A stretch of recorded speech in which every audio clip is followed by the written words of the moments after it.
Assalamualaikum warahmatullahi wabarakatuh. Perkenalkan, nama saya Feni Melinda, MPM C1B019127. Di sini saya akan menjelaskan tentang overview manajemen keuangan. Manajemen keuangan bisa didefinisikan sebagai manajemen fungsi keuangan suatu perusahaan. Tugas manajer keuangan adalah mencari pendanaan atau financing menjadi tugas yang lebih kompleks, mencakup perencanaan dan alokasi sumber daya dalam perusahaan. Secara garis besar, fungsi perusahaan bisa dikelompokkan dalam 4 fungsi. Yang pertama, fungsi pemasaran, fungsi keuangan, fungsi produksi, dan fungsi personalia. Sedangkan fungsi manajemen juga dapat dibedah menjadi beberapa hal. Di antaranya yang pertama yaitu planning, organizing, staffing, pelaksanaan, dan controlling. Dengan demikian, fungsi manajemen dapat diartikan sebagai kegiatan, perencanaan, pengorganisasian, staffing, pelaksanaan, dan controlling fungsi-fungsi keuangan. Adapun model neraca keuangan untuk memahami manajemen keuangan. Neraca keuangan suatu perusahaan terdiri dari dua sisi. Yang pertama yaitu dari sisi kiri yang meringkas aset yang dimiliki oleh perusahaan, dan sisi kanan meringkaskan sumber dana yang dipakai untuk membiayai sisi kiri perusahaan tersebut. Sisi kiri disebut aktiva. Dengan demikian bisa dipandang sebagai ringkasan kekayaan yang dimiliki oleh perusahaan. Sisi kanan neraca merupakan tugas manajer keuangan dalam hal mencari dana yang kemudian diinvestasikan pada sisi kiri neraca. Sedangkan pada sisi kanan neraca merupakan tugas manajer keuangan dalam hal mencari dana yang kemudian diinvestasikan pada sisi kiri neraca. Tugas manajer keuangan adalah mengambil keputusan investasi, pendanaan, dan likuiditas operasional dengan tujuan memaksimumkan kemakmuran pemegang saham atau nilai saham.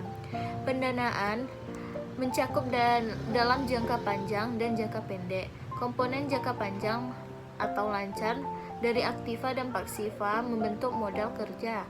Modal kerja bersih bisa diartikan sebagai aktiva lancar dikurangi hutang lancar. Mode yang kedua yaitu menciptakan nilai, meningkatkan aliran kas yang masuk.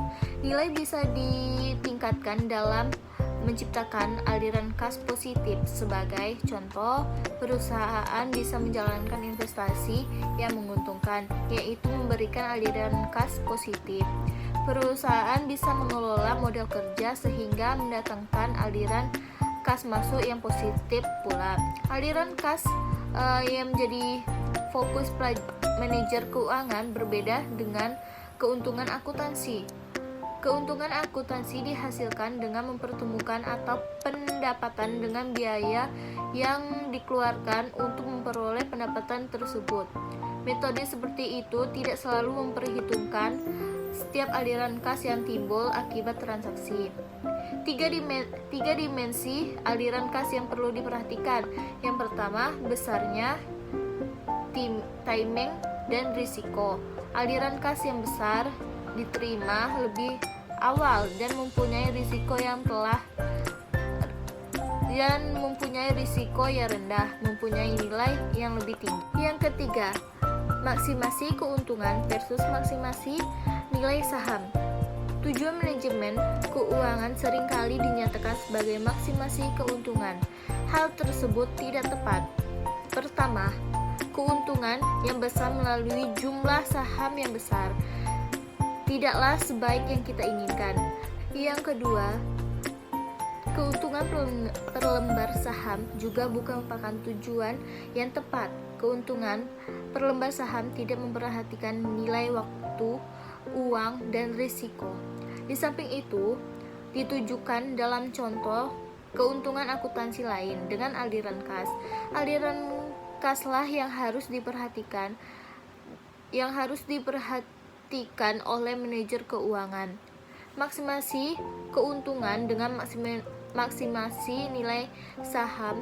Dengan demikian merupakan dua hal yang berbeda. Nilai saham ditentukan oleh banyak faktor, keuntungan perusahaan, risiko, dan faktor lain. Harga saham yang terjadi merupakan konsensus yang terjadi di pasar keuangan terhadap prospek dan risiko perusahaan di masa mendatang. Harga tersebut menjamin informasi banyak aliran kas.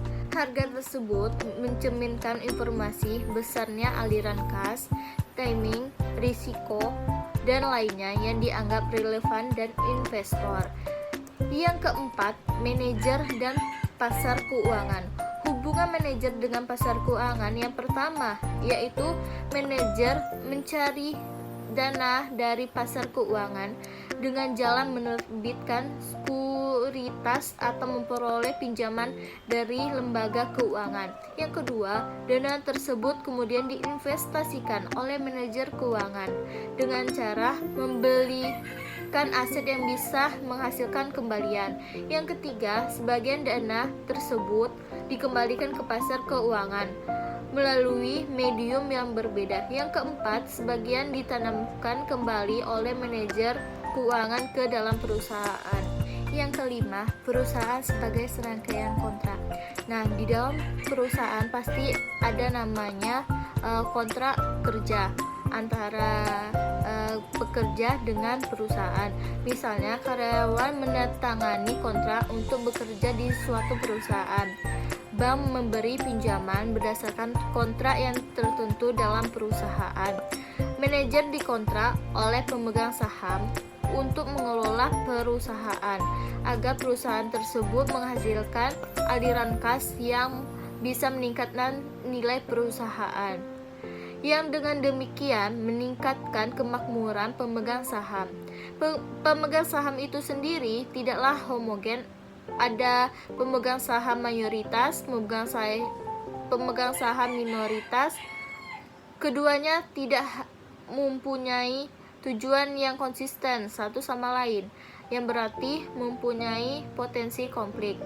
Biasanya ada 3 jenis konflik yang sering dibicarakan di literatur keuangan, yaitu 1. Konflik antara pemegang saham dengan manajer.